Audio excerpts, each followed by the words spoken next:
बाबा रंजीत की स्थापना कब हुई थी? सभी भक्तों को जय रंजीत।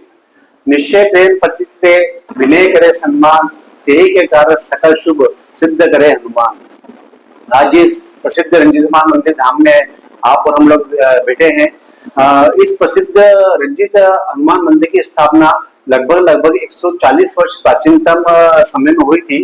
रंजीत हनुमान लोक बनने जा रहा है। इसके विस्तार को लेके हमने अखबारों में, टीवी मीडिया में देखा। तो क्या योजना है, थोड़ा सा बताएं। जी जी। तो 2005 में जब प्रशासन ने टेक ओवर किया, उसके बाद यहाँ पर अनेकों विकास कार्य शुरू हुए। जैसे हम लोगों ने पत्थर का गेट बनाया, मंदिर के अंदर जो ढोलपुरी पत्थर का काम हम लोगों ने प्रारंभ किया।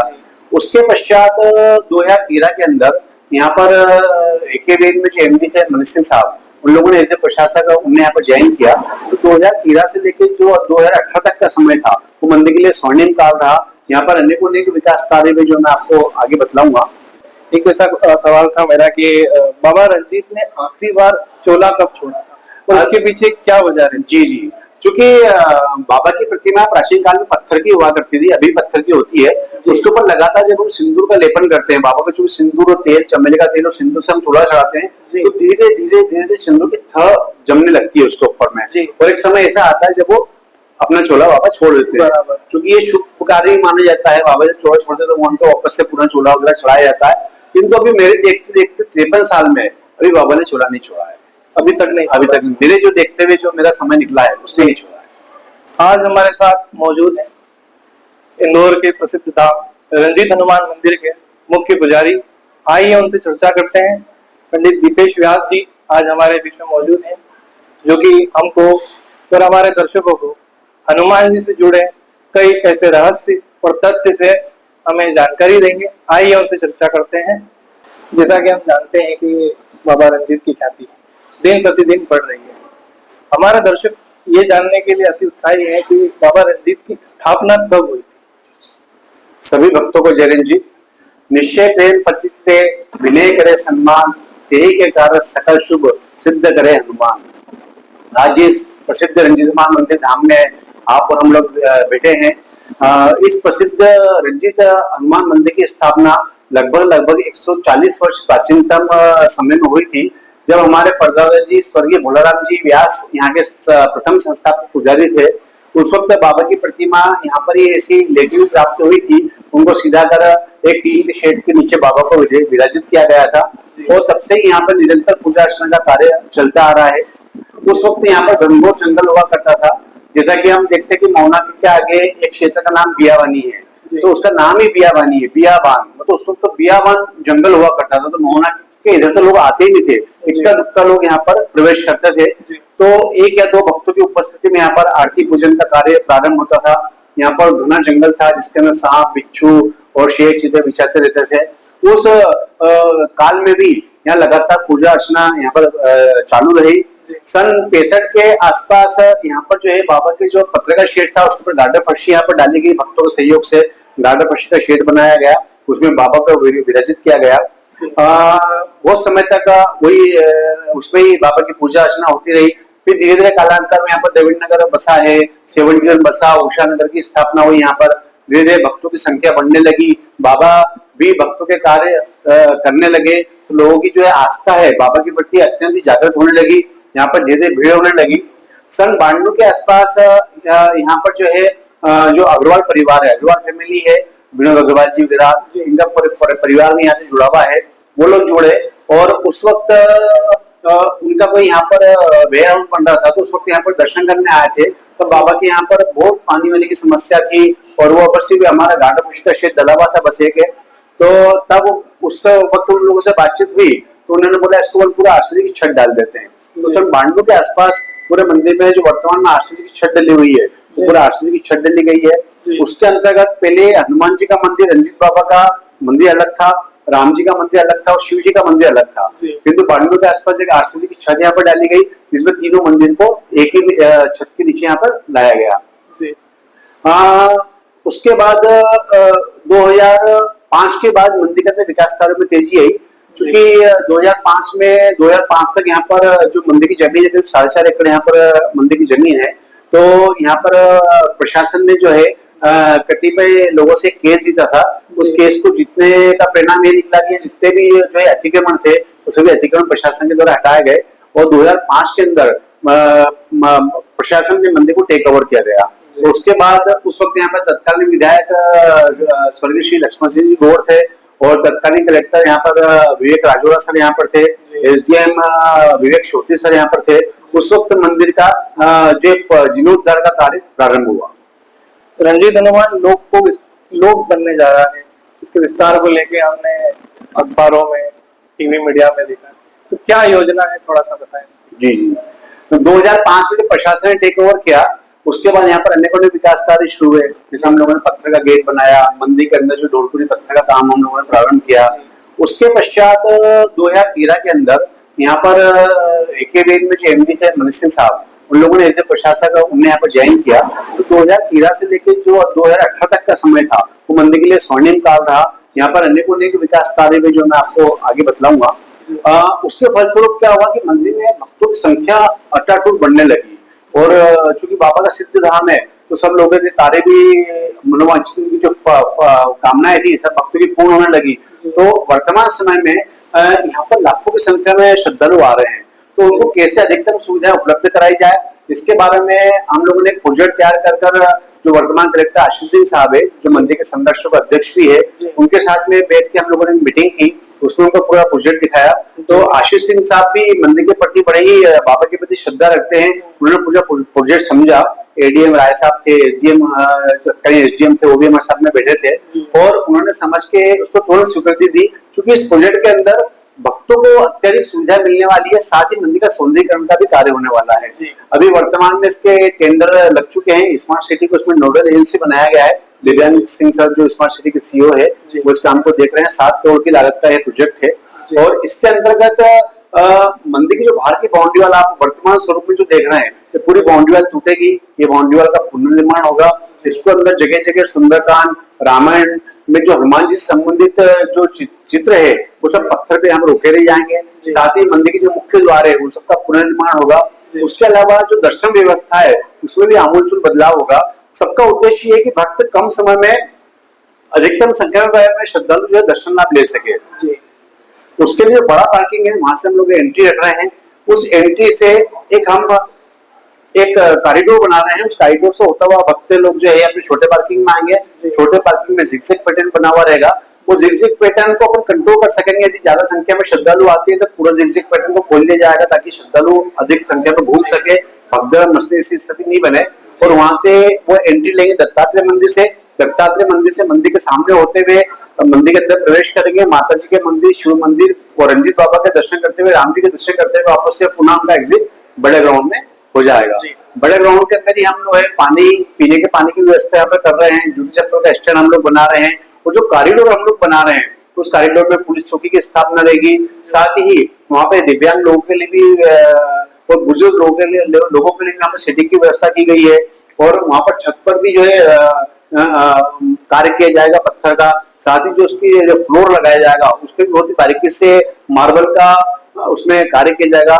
इस प्रकार से बहुत ही सुंदर ये योजना है जो कि शीघ्र ही प्रारंभ होने वाली है। बाबा, रंजीत से जुड़ा मेरा एक सवाल है कि आपको कभी कोई ऐसी अनुभूति हुई होगी कि क्या ऐसा चमत्कार हुआ जब आपने महसूस किया हो? जी जी, मेरी उम्र अभी करीब 53 साल के आसपास की हो गई है। बचपन से ही हम लोग पापा के साथ यहाँ पर मंदिर आते थे और बाबा ने अनेकों कार्य किए, क्योंकि हमारा पूरा परिवार पढ़ा लिखा भी है, सभी लोगों को पढ़ाया पापा ने। उसके बाद हम लोग मंदिर से जुड़े। 2011 के आसपास मंदिर का विकास कार्य चल रहा था पर इतनी तेजी नहीं थी, तो हम लोग प्रयास भी कर रहे थे। यहाँ पे जितने भी लोग जुड़े थे, विधायक जी थे, जितने अधिकारी थे, सभी लोग जुड़े थे, सभी लोग प्रयास भी कर रहे थे, भक्त लोग भी प्रयास कर रहे थे, किंतु मंदिर का विकास कार्य नहीं हो पा रहा था। अब एक दिन बाबा के वहां बैठ के अचानक ही बस मैं आरती कर रहा था, आरती करने के बाद जब भोग लगाने के लिए बाबा के पास बैठा तब अचानक ही प्रेरणा हुई। ऐसा लगा कि बाबा ने कहा कि सबसे पहले राम जी का कार्य प्रारंभ करो। उस वक्त तक राम मंदिर हमारा बहुत छोटा सा राम मंदिर था। फोटो में आपको दूंगा, 10 बाय 10 का राम मंदिर बना हुआ था। बस ऐसा कुछ लगा कि बाबा ने बोला कि राम जी का कार्य पहले प्रारंभ करो। हम लोगों ने इमीडिएट उस वक्त राजेश खसरा जी हमारे एसडीएम हुआ करते थे, मंदिर प्रशासक थे।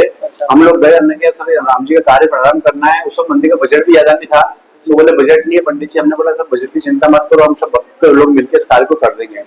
और 2013 के प्रारंभ में हम लोगों ने राम जी का कार्य प्रारंभ करा, मंदिर का विस्तारीकरण का कार्य प्रारंभ करा। और चमत्कार ये हुआ कि उसके तुरंत बाद ही जो है मनीष सिंह साहब उस वक्त तत्कालीन एक्विवेंट के एमडी बनकर इंदौर आए। और उस वक्त आकाश त्रिपाठी जी जो यहाँ पर कलेक्टर थे, पी नरेश साहब, आकाश त्रिपाठी जी, उन्होंने मंदिर का प्रशासक मनीष सिंह साहब को बनाया। तो मनीष सिंह साहब के आते से ही यहाँ पर जो है कार्यों की बाहर आ गई। वो मंदिर का समय ऐतिहासिक समय कहा जाएगा, स्वर्ण युग कहा जाएगा, क्योंकि उनके आने के बाद से ही यहाँ पर अनेकों विकास कार्य हुए। जैसे बाउंड्री वाल का यहाँ पर निर्माण हुआ, पार्किंग का यहाँ पर निर्माण हुआ, अन्य क्षेत्र का यहाँ पर प्रारंभ हुआ, मंदिर की छत का यहाँ पर एक्सटेंशन हुआ। तो आप सोचिए चमत्कारी था जो मैंने साक्षात अनुभव करा कि बाबा ने बोला राम जी का कार्य करे, राम जी का कार्य हुआ। यहाँ पर जो है अधिकारी बदले, अधिकारी आए और वो सब लोगों ने बाबा के प्रति इंटरेस्ट लिया, संजोग ऐसे बने, सब भक्ति जोड़ते गए और आज मंदिर का जो वर्तमान स्वरूप है यह उन्हीं की देन है। एक ऐसा सवाल था मेरा कि बाबा रंजीत ने आखिरी बार चोला कब छोड़ा था और इसके पीछे क्या वजह है? जी जी, क्योंकि बाबा की प्रतिमा प्राचीन काल में पत्थर की हुआ करती थी, अभी पत्थर की होती है। उसके ऊपर लगातार जब हम सिंदूर का लेपन करते हैं, बाबा का चूंकि सिंदूर और तेल, चमेली का तेल और सिंदूर से हम चूल्हा चढ़ाते हैं, तो धीरे धीरे धीरे सिंदूर की थ जमने लगती है उसके ऊपर में। और एक समय ऐसा आता है जब वो अपना चोला वापस छोड़ देते हैं, क्योंकि ये शुभ कार्य माना जाता है। बाबा जब चोला छोड़ते तो उनको वापस से पूरा चोला वगैरह चढ़ाया जाता है। किंतु अभी मेरे देखते देखते 53 साल में अभी बाबा ने चोला नहीं छोड़ा है, अभी तक नहीं। मेरे जो देखते हुए जो मेरा समय निकला है उससे नहीं छोड़ा है। रंजीत अष्टमी काफी हर्षोल्लास के साथ मनाई जाती है, कितने वर्ष हो चुके हैं और इसके पीछे मनाने का क्या रीजन? जी, रंजीत अष्टमी पोष महीने कृष्ण पक्ष अष्टमी को मनाई जाती है। मंदिर की स्थापना के समय से ही यह पर्व यहाँ पर धूमधाम से मनाया जाता आ रहा है। पहले श्रद्धालुओं की संख्या कम थी, तो हमारे जो दादाजी थे, जो पिताजी थे, वो बाबा की तस्वीर को हाथ में लेकर मंदिर की ही 7 परिक्रमा दे दिया करते थे और प्रभात फेरी जो है अपनी पूर्ण हो जाया करती थी। क्योंकि भक्त भी ज्यादा नहीं थे, किंतु परंपरा थी तो इसको हम निभाते थे। उस वक्त हलवे का भोग लगता था, बाबा को हलवे का भोग लगता था। वो परंपरा अभी भी जारी है, अभी भी हलवे का भोग लगता है। रंजीत अष्टमी के दिन वो हलवे का भोग बनाते थे, हम एक डब्बे घी का हलवा बनाते थे, भक्तों को बांट देते थे। धीरे धीरे धीरे धीरे ये कार्य चलता रहा। 2008 के अंदर हम सब 50-100 भक्त मिले और हम लोगों ने बोला कि इस बार हम एक बैंड करेंगे। पहले हम ढोल पे निकले, ठेला गाड़ी पे ढोल पे लेके निकलते थे। उस वक्त हम लोगों ने एक बैंड किराए पे लिया और बाबा के लिए एक बग्गी किराए पे ली, जो घोड़ा गाड़ी आती है, बग्गी हमने किराए पे ली और उस पे बाबा की जो प्रतिमा को रख के हम लोगों ने यात्रा निकाली। यहाँ से 2008 की बात बता दो, लेटेस्ट ही आपको मैं। और यहाँ से हम लोग मऊनाके तक गए। पूरे मार्ग में सिर्फ एक जगह स्वागत था हमारा, मऊनाके पे। वो भी मंदिर के भक्त थे पप्पू करके, उन्होंने दूध का स्टॉल लगाया था और वहाँ पे सब भक्तों को, मुश्किल से 100-200 भक्त वहाँ पर जुड़े हुए थे। उन लोगों ने सबको दूध पिलाया और वहाँ से अन्नपूर्णा पूजा होते हुए मंदिर पर आ गए। दूसरे साल इससे हम लोग को बहुत अच्छा लगा कि नहीं, अब यात्रा अच्छे पैमाने पे निकालना चाहिए। हम सब भक्त मंडल ने फिर लगातार सागर मंथन किया। दूसरे साल फिर लोगों ने हमने एक घोड़ा गाड़ी किराए पे ली और उसमें बाबा की प्रतिमा को रख के हम लोगों ने निकालने का प्रयास किया। फिर तो चमत्कार ये हुआ कि जैसे घोड़ा गाड़ी मंदिर के गेट के बाहर लगे, घोड़ा अड़ गया वहां पे, घोड़ा आगे बढ़ने को तैयार नहीं हुआ। अच्छा, लाख हम लोगों ने प्रयास करे किंतु घोड़ा हिलने को तैयार नहीं हुआ। अल्टीमेटली घोड़े को हमको निकालना पड़ा वहां से, बग्गी में से, और भक्तों ने भी जो है उस रथ को हाथ से खींचा। तब से सब भक्तों में और हमारे मन में ये प्रेरणा हुआ कि बाबा यही चाह रहे हैं कि मेरी यात्रा रथ पे निकाली जाए और रथ को हाथ से खींचा जाए। तो ये जो वर्तमान रथ की परिकल्पना हुई है, ये भी बाबा ने ही संकेत दिया था कि मेरे को आप जो है रथ पे विराजित करो। तो उस वक्त तक फिर हम लोगों ने आपस में बैठ के प्लान किया और 2015 के अंदर हम लोगों ने इस रथ का निर्माण किया।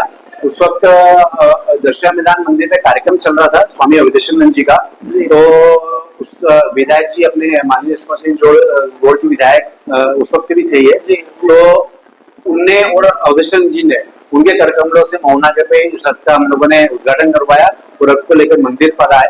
और 2016 से जो प्रभात फेरी प्रारंभ हुई है वो स्वर्ण रथ पर प्रारंभ हुई है और जो 100-200 भक्त की उपस्थिति थी, आज 7 से 8 लाख भक्तों की उपस्थिति तब्दील हो गई है। इसमें भक्तों का अतुलनीय योगदान है। बाबा का तो अपना आशीर्वाद बना हुआ ही था, साथ ही मंदिर का जो भक्त मंडल है इसका अतुलनीय योगदान रहा है। हनुमान जी के जीवन से हमको ऐसी क्या प्रेरणा मिलती है जो हमें हमारे जीवन में आगे बढ़ने के लिए एक प्रेरणा देती है, एक अवसर देती है? जी, हनुमान जी का पूरा जीवन चरित्र ये अत्यंत ही प्रेरणादायक है। आप उनके जीवन चरित्र में देखेंगे तो विनम्रता उनका प्राथमिक गुण था, वो बहुत शक्तिशाली थे किंतु फिर भी विनम्र थे। जी। जब वे समुद्र को लांघ कर, लंकनी को मारकर जब वो सीता जी के पास पहुंचे, जी। तो सीता जी ने उससे उनका परिचय पूछा कि तुम कौन हो। जी। तब उन्होंने अपना परिचय दिया, रामदूत में मातु जानकी। उन्होंने अपना परिचय सिंपल सा दिया कि मैं तो राम का दूत हूँ, जबकि वो बोल सकते थे मैं हनुमान हूँ, मैं 100 योजन समुद्र लांघ के आया हूँ, मैं लंकनी को मार के आया हूँ, मैं शक्तिशाली वानर हूँ मैं। किंतु उन्होंने संक्षिप्त सा परिचय उन्होंने दिया, रामदूत में मातु जानकी। ये उनकी विनम्रता का को प्रदर्शित करता है। जी। साथ ही उनकी निडरता को प्रस्तुत करता है। इसी कारण में जब वे लंका को, जो अशोक वाटिका थी, उसको तहस नहस करते, जब रावण के दरबार में पेश होते हैं, तब रावण से पूछता है तो वो बोलते हैं, जिन मोहि मारा ते में मारे। रावण के सामने बोलता है कि रावण के सामने हनुमान जी बोलते हैं कि जिन जिन राक्षसों ने मेरे को मारा, मैंने उनको मारा। ये उनकी निडरता का परिचायक है। साथ ही उनकी बुद्धि, आप सोचिए कि जब वे 100 योजन समुद्र लांघ के आ गए थे, लंकनी को मार के आ गए थे, सीता जी से मिल लिए थे, मुद्रिका उनको दे चुके थे और उनसे जो कंगन लेके वो जा भी सकते थे, किंतु वहां पे वो रुके। उन्होंने सीता जी के सामने इच्छा जगाई कि मुझे भूख लग रही है। उनको मालूम था जो फल तोड़ूंगा तो राक्षस लोग मेरे को रोकने आएंगे, उस वक्त मैं इनका विध्वंस करूंगा। क्योंकि वे संदेश देने जाते थे कि मैं राम जी का दूत हूँ और राम जी का दूत भी इतना शक्तिशाली है। तो उन्होंने इनडायरेक्टली रावण को संदेश दिया, पूरे अशोक वाटिका को विध्वंस कर दिया और रावण की लंका को जला के राख कर दिया। तो उन्होंने दो चीज की, इस बारे दो कार्य किए। एक तो सीता जी के मन में जो संशय की स्थिति थी, ये वानर है, इसके सहायता से राम जी कैसे रावण को जीतेंगे, तो उन्होंने सीता जी के मन में भी विश्वास, अटूट विश्वास भर दिया कि एक वानर लंका में आके जब अशोक वाटिका को तहस नहस कर सकता है, लंका को जला के राख कर सकता है, तो उस राम जी के पास में मेरे से कितने वानर है, कितनी बड़ी सेना है। सीता जी के मन में उन्होंने विश्वास जागृत किया। साथ ही रावण के मन में, उसकी सेना में और उसकी जनता में भय व्याप्त कर दिया। जब रावण को लगा, उसकी सैनिकों को लगा, उसकी जनता को लगा कि एक वानर आके जो है पूरी लंका को जला के चला गया, तो मनोवैज्ञानिक रूप से उन्होंने अपनी हार वही स्वीकार कर ली। तो हनुमान जी से हम विनम्रता सीख सकते हैं, उनसे हम निडरता, साहस सीख सकते हैं। साथ ही जो बुद्धि का इस्तेमाल उन्होंने जगह जगह पर, पूरे हम रामायण जी को देखते हैं तो स्थान स्थान पर उन्होंने अपनी बुद्धि का प्रयोग किया है, तो वो भी उनसे सीखने लायक सब चीजें हैं। एक भक्त हनुमान जी का साधक किसे बन सकता है? इस बारे में मेरा जो अभिमत है, निजी अभिमत है, वो ये है कि भाव ही देवो विद्यते तस्मात् भावे करणा। भगवान को ध्यान के पूजन करने के अनेकों अनेक विधान है, जिसमें तांत्रिक विधान भी हो सकते हैं, सात्विक विधान भी हो सकते हैं। हर व्यक्ति अपनी अपनी पद्धति से भगवान को पूजा करता है, प्रसन्न भी करता है। किंतु मेरा जो निजी अनुभव रहा है वो ये रहा है कि आप भगवान को जितने सरल हृदय से, जितनी साधारणता से भगवान की पूजा करोगे, पर प्रमुख तत्व है आपका भाव होना चाहिए। हनुमान जी के प्रति आपका लगाव, आपका प्रेम, आपका विश्वास अटूट होना चाहिए। तो यदि आप हनुमान चालीसा का भी पाठ करेंगे तो भाव प्रसन्न हो जाएगा। क्या महिलाएं भी हनुमान जी का पूजन कर सकती? इसमें कोई शंका नहीं है, क्योंकि अनेकों अनेक भ्रांतियां फैली हुई है। किंतु महिलाएं, बच्चियां भी हनुमान जी का पूजन कर सकती है, हनुमान जी को अपना भाई बना सकती है, हनुमान जी को अपना गुरु बना सकती है। तो हनुमान जी का पूजन करने में किसी प्रकार का कोई दोष नहीं है। हनुमान चालीसा का वो पाठ भी कर सकती है, किसी प्रकार का कोई दोष नहीं है। हमने हनुमान जी को लेके कई कहानियां सुनी है, कई कथाएं सुनी है कि उनका विवाह भी हुआ है। पार्षद संहिता में कहीं कहीं ये प्रसंग आता है। पार्षद संहिता में प्रसंग आता है कि जब हनुमान जी सूर्य के पास में शिक्षा लेने गए थे, तब सूर्य भगवान ने बोला था कि मैं तुमको कुछ शिक्षा ऐसी जो एक विवाहित पुरुष को भी दे सकता हूँ। जब पार्षद संहिता में उल्लेख है, तब उन्होंने अपनी पुत्री का विवाह हनुमान जी के साथ किया था। उसको उनका एक तेलंगाना में मंदिर भी स्थापित है, ऐसा उसकी लिखा हुआ आता है। किंतु विवाह होते से ही जो सोचना, जो सूर्यभगवान की पुत्री साधना में लीन हो गई और हनुमान जी ब्रह्मचारी बने हुए रहे, ऐसा उल्लेख पार्षद संहिता में आता है। क्योंकि जो लोक मान्यता है उसमें हनुमान जी ये ब्रह्मचारी है और उनके उसी स्वरूप में हम लोग उनका पूजन अर्चन करते हैं। हनुमान जी का कोई ऐसा सिद्ध मंत्र जिनको भक्त नित्य नियम से पूजन पाठ करके उन्हें प्रसन्न कर सकता हो? जैसा कि मैंने आपको कहा है कि आपके भाव सबसे महत्वपूर्ण भूमिका निभाते हैं हनुमान की पूजा अर्चना में। तो आप यदि सिंपल ओम हनुमते नमः का उच्चारण कर रहे हैं तो भी आपको उतना ही फल प्राप्त होता है। साथ ही एक बात यहाँ पर मैं जोड़ना चाहूंगा कि हनुमान जी को राम नाम अति प्रिय है, राम नाम अति प्रिय है। तो यदि आप हनुमान जी की भक्ति करना चाह रहे हैं तो उसके पहले आप रामकृष्ण स्तोत्र का पाठ कीजिए। रामकृष्ण स्तोत्र का पाठ, उसके बाद हनुमान चालीसा का पाठ, आपको आपके हर मनोकामना बाबा बिल्कुल पूरी करेंगे। हनुमान जी को कलयुग के देवता माना जाता है, तो ऐसा कहा जाता है कि जहाँ भी हरि कथा होती है हनुमान जी चले आते हैं, क्या वास्तविकता है? अश्वत्थामा बलिदासो हनुमानाच्च विभीषणा कृपा परशुरामच्च सप्ते तान चिरजीवना। जो 7 देवता चिरंजीवी है उसमें हनुमान जी भी एक है। हनुमान जी में हनुमान जी जो है कलयुग में भी चिरंजीवी है, सदा विद्यमान है। तो हनुमान जी की पूजा अर्चना करना बिल्कुल सब साधक के लिए फलदायी जी। रंजीत हनुमान जी को लेके आपने कोई ऐसी अनुभूति की हो जो कोई दूसरा व्यक्ति नहीं कर पाया हो?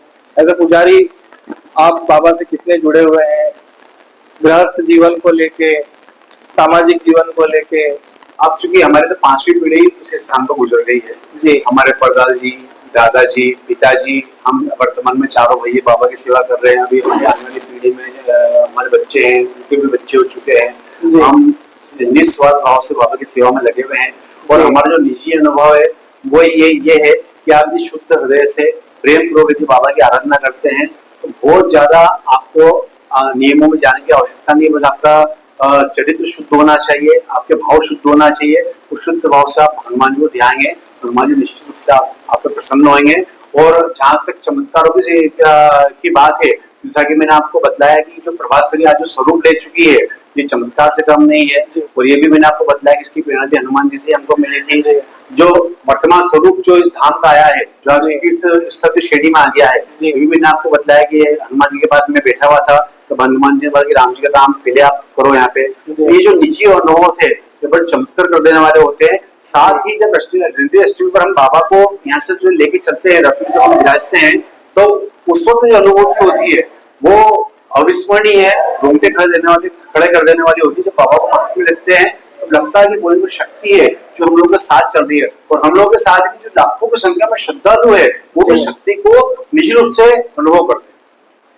वर्ष प्रति वर्ष रंजीत हनुमान से कई युवा भी जुड़े हैं, तो क्या उसकी प्रोसेस है, किस तरीके से लोग उनसे जुड़ते हैं और अभी भक्त मंडल में कितने सदस्य हैं? जी चूंकि मैं आपको 2008 की बात बताई थी, हम 100-200 लोग यहाँ पे जुड़े हुए थे जी। फिर हम लोगों ने मीटिंग करी और हमने लोगों ने प्रयास यही किया कि यहाँ पे अधिक से अधिक संख्या में व्यक्तियों को जोड़ा जाए और युवाओं को जोड़ा जाए, क्योंकि युवा ही जो है देश का भविष्य है।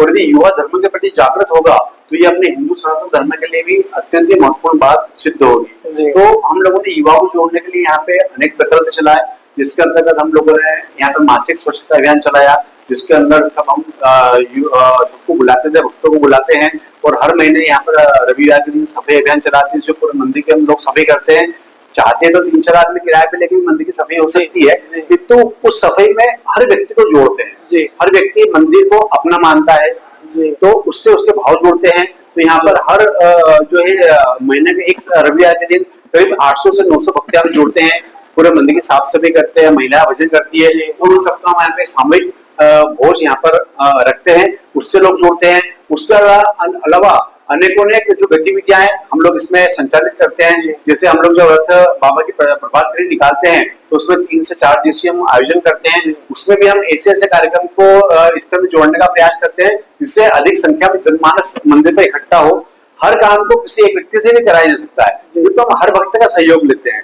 उसका सहयोग लेने का तात्पर्य था कि हर भक्त को लगता है कि मंदिर अपना है और उसी का एक परिणाम है क्या लाखों की संख्या में हनुमान जी के मंदिर में, रंजीत हनुमान जी के मंदिर में भक्तों की संख्या बढ़ती आ रही है। 2008 में जहाँ 80% वृद्ध व्यक्ति थे, 20% युवा थे, आज ठीक उसका उल्टा हो रहा है। आज 80% युवा वर्ग मंदिर से जुड़ा हुआ है और वृद्ध लोग भी अपने पूजा अर्चना करने आ रहे हैं, तो युवा वर्ग की जो ताकत है वह मंदिर से जुड़ चुकी है। जी, अगर किसी श्रद्धालु या भक्त को बाबा रंजीत की कोई विशेष पूजा करवानी हो तो उसके लिए उसको क्या करना, क्या आवश्यकता होगी? आप बाबा को अपने भाव से बाबा के पास में आए और एक दीपक जो है बाबा के वहाँ प्रज्वलित कर रहे, वो दीपक स्टैंड पर रखें और शुद्ध भाव से बाबा की आप अर्चना करें जी। बाबा निश्चित से आपकी सभी मनोकामना पूर्ण करते हैं जी। भविष्य को लेके, मंदिर के विस्तार को लेके क्या योजना? जैसा कि मैंने आपको बताया कि वर्तमान कलेक्टर आशीष साहब के मार्गदर्शन में 7 करोड़ की एक परियोजना बनाई गई है जी। इसका शीघ्र काम शुरू होने वाला है। साथ ही उसका सेकंड फेज भी हम लोगों ने तैयार कर रखा है। सेकंड फेज के अंदर जो वर्तमान में अन्य क्षेत्र है या निश्चित को 5 मंजिला बनाने का उसमें प्रस्ताव है, एक गौशाला बनाने का प्रस्ताव है। जी। एक बात मैं इसमें वो जोड़ना चाहूंगा कि जो मंदिर है रंजीत हनुमान मंदिर, ये जी। धार्मिक अनुष्ठान तो यहाँ पे करता है, साथ ही सामाजिक सरोकार से जुड़े भी अनेक कार्य यहाँ पे चलते रहते हैं। जी। जैसे कि यहाँ पर 700 लोगों को निःशुल्क भोजन हम लोग करवाते हैं, जिससे एक पैसा भी नहीं लिया जाता है। उसके अलावा शाम को 5 बजे ST छात्रावास की जो 500 बच्चे हैं उनके निःशुल्क हम लोग नाश्ता पहुंचाते हैं। प्रतिदिन होता है? प्रतिदिन जाता है, रोज जाता है। साथ ही थैलेसीमिया पीड़ित बच्चे जिनके अंदर ब्लड की कमी होती है, ब्लड को बार बार चढ़ाना पड़ता है, जिसकी वजह से उनके बॉडी के अंदर आयरन बनता है, तो उसकी दवाइयां बहुत महंगी आती है, 10 से 15 हजार रुपए महीने का खर्चा बैठता है उसके अंदर में। तो हम लोग करीब 5 लाख रुपए महीने का निःशुल्क दवाइयां जो रजिस्टर्ड बच्चे हैं उनको यहाँ पे डोनेट करते हैं। यहाँ से मंदिर ट्रस्टी सदस्यों को दान देते हैं, उनको देते हैं हम लोग। तो ये धार्मिक कार्य तो करते हैं, साथ ही सामाजिक जिम्मेदारियां का निर्वहन भी जो है रंजीत हनुमान मंदिर ट्रस्ट करता है। कोविड के काल में हम लोगों ने लगभग 3 लाख पैकेट यहाँ से वितरित करे। पूरे कोविड काल के दौरान हमारा अन्न क्षेत्र एक दिन भी बंद नहीं रहा। 1000 से 1200 पैकेट यहाँ प्रतिदिन बनते थे, और उस वक्त तो सब चीज मार्केट भी बंद रहता था, तो हम भक्तों से ही फोन करके उनसे आटा बुलवाते थे, आलू बुलवाते थे, और यहाँ पे पूरी रोटी सूखी आलू की सब्जी बना के जो कोविड में जो सिपाही लगे हुए थे, जो डॉक्टर्स लगे थे, नर्सें लगी हुई थी, पुलिस लगी हुई थी, उनको हम यहाँ से खाना यहाँ से पहुंचाते थे। तो कोविड काल के दौरान भी यहाँ पे सहायता चलती रही। हम लोगों ने यहाँ पे सैनिटाइजर कैंप लगा के सैनिटाइजर बांटे, मास्क बांटे, करीब 8 से 10 लाख रुपए के हम लोगों ने कोविड में यहाँ पे वो खर्चा भी यहाँ पे किया था। रक्तदान के शिविर हम यहाँ पर लगातार लगाते रहते हैं। जब इले सर यहाँ पर थे, पूरे इंदौर में रक्तदान शिविर का आयोजन हुआ था, उस वक्त सबसे अधिक रेट जो ब्लड डोनेशन हुआ था वो रंजीत हनुमान मंदिर से हुआ था। तो हम धार्मिक अनुष्ठान के साथ साथ सामाजिक सरोकार से जुड़े हुए अनेक कार्य मंदिर से संचालित करते हैं। मंदिर सेवा समिति को प्रतिवर्ष कितना चंदा मिलता होगा और उसका कहाँ पे उसका व्यय किया जाता है? मंदिर में मान के चलिए आप करीब 1.5 से 2 करोड़ रुपए वार्षिक जो है मंदिर को दान पेटी से रसीदों के द्वारा प्राप्त होता है। और इसके अंदर मंदिर संचालन में जो खर्चा होता है, उसके अलावा जैसे मैंने आपको बताया है, अन्य क्षेत्र यहाँ पे चलाते हैं, बच्चों को नाश्ता पहुंचाते हैं, थैलेसीमिया में बच्चों की मदद करते हैं। उसके अलावा जो निर्माण कार्य होते हैं, इनमें का भी होता है। मुख्य पुजारी के रूप में आप अपना गृहस्थ जीवन कैसे व्यतीत करते हैं? मैंने आपको बताया कि आप सरल हृदय से अपना भगवान बाबा का पूजा अर्चन करो। आपके जीवन में आध्यात्मिकता और भौतिकवादिता का एक संतुलन होना बहुत आवश्यक है। यदि आप किसी भी कार्य में अति करेंगे तो अति सर्वत्र वर्जित है। तो आप सांसारिक जीवन जीते हुए भी आप जो है दैविक कार्य कर सकते हैं, पर एक संतुलित जीवन आपका होना बहुत जरूरी है, और चरित्र की शुद्धि ये अत्यंत ही आवश्यक है। आज के कुछ ऐसे भटके युवा हैं जो अपने मार्ग से विचलित हो चुके हैं, उनको क्या संदेश देना चाहेंगे? हम तो हमारे मंदिर से अधिकतर संख्या में युवा को जोड़ने का भरपूर प्रयास कर रहे हैं, और भगवान के आशीर्वाद से, रंजीत बाबा के आशीर्वाद से इसमें सफलता भी मिल रही है। लाखों की संख्या में युवा वर्ग यहाँ पे जुड़ चुका है। हम अनेकों अनेक कार्य यहाँ पे चलाते हैं ताकि भक्त इधर उधर भटके नहीं। जैसे मैंने आपको बताया कि हम सफेद अभियान भी चलाते हैं। हम इसे भजन संध्या का भी रात्रि को आयोजन अनेक अवसरों पर करते हैं। मंगलाष्टमी और सुंदरकांड का आयोजन हम यहाँ लोग करते हैं 9 से 12 में, 4 से 7 में, ताकि अधिक से अधिक संख्या में युवा वर्ग आए। और जो बाजार की जो गंदगी है, जो बाजार में जो नकारात्मकता फैली हुई है, उससे वो लोग दूर रहे, नशे से दूर रहे, दूसरे प्रकार के व्यसनों से भी दूर रहे, वो मंदिर से जुड़े। यदि आप आध्यात्मिकता से जुड़ेंगे, यदि आपके मन में आध्यात्मिकता का भाव आएगा, तो अपने आप दूसरी चीजों से दूर हटते जाएंगे। आप युवा वर्ग से मैं यही कहना चाह रहा हूँ कि आप जो व्यसन आपको है उसको छोड़ो मत, आप एक अच्छी चीज से जुड़ जाओ। यदि आप अच्छी चीज से जुड़ोगे तो अपने आप वो चीज आपसे दूर हटती जाएगी। हम करते उल्टा है, हम बोलते हैं आप ये छोड़ दो, आप वो छोड़ दो। वो छोड़ना 2 से 4 दिन तो आदमी कर लेता है, उसके बाद फिर उसी जगह से जुड़ जाता है। हमको उसको जोड़ना पड़ेगा एक पॉजिटिविटी से, एक सकारात्मक ऊर्जा के साथ उसको जोड़ना पड़ेगा। यदि उस ऊर्जा के साथ जुड़ जाएगा तो नकारात्मक चीज उससे ऐसे दूर होती है। इंदौर शहर में हमने और भी जगह देखा है कि जैसे हम रंजीत अष्टमी पे प्रभात फेरी निकालते हैं, कहीं ना कहीं दूसरे धाम भी इस योजना को आगे बढ़ा रहे हैं, तो इसको लेकर आप क्या सोचते हैं? नहीं, ये बहुत ही अच्छी बात आपने पूछी है, और ये बहुत ही अच्छा हर मंदिर कर रहा है, क्योंकि हमारे मंदिर से तो ये परंपरा 140 वर्ष प्राचीनता में, तो अभी देखने वाला कि हर मंदिर प्रभात फेरी उस प्रकार की यात्रा निकाल रहा है। ये बहुत ही अच्छा संकेत है हमारे हिंदू सनातन धर्म के लिए। और हम तो चाहते हैं कि इंदौर का हर छोटे से छोटा मंदिर अपने अपने स्तर पर प्रभात फेरियां इस तरह की यात्रा का आयोजन करे, उससे हिंदू जनमानस इकट्ठा होगा। और कलयुग में संगठन ही शक्ति है। यदि हिंदू संगठित रहेगा तो निश्चित रूप से वो आने वाली सब अराजक तत्वों का मुकाबला कर सकेगा। तो बहुत अच्छी शुरुआत है, और हर मंदिर को इस कार्य को करना चाहिए। हनुमान चालीसा और हनुमान अष्टक जो भी श्रद्धालु प्रतिदिन करता है तो उससे उसको क्या लाभ प्राप्त होता हनुमान जी को प्रसन्न करने का सबसे सामान्य और सबसे सरल उपाय है हनुमान चालीसा। है? जी आप हनुमान चालीसा के बहुत सारे मंत्र भी है, हनुमान जी को प्रसन्न करने के बहुत सारे प्रयोग भी है, किंतु हनुमान चालीसा तुलसीदास जी द्वारा लिखी गई हनुमान चालीसा है वो सबसे सामान्य है और बहुत ही सुंदर शब्दों में उसमें हनुमान जी के सभी गुणों का, उनके सभी कार्यों का वर्णन कर रखा है। तो हनुमान चालीसा का पाठ नियत में करे, हनुमान अष्टक का पाठ करे, हनुमान बाहुक का पाठ करे, निश्चित रूप से आपके जीवन में आपके सब प्रकार के मनोरथ को पूर्ण करने वाले होते हैं। आपका बहुत बहुत शुक्रिया हमारे साथ जुड़ने के लिए, हमारे दर्शकों को तमाम तरह की जानकारियां देने के लिए बहुत बहुत शुक्रिया। धन्यवाद। जय हिंद।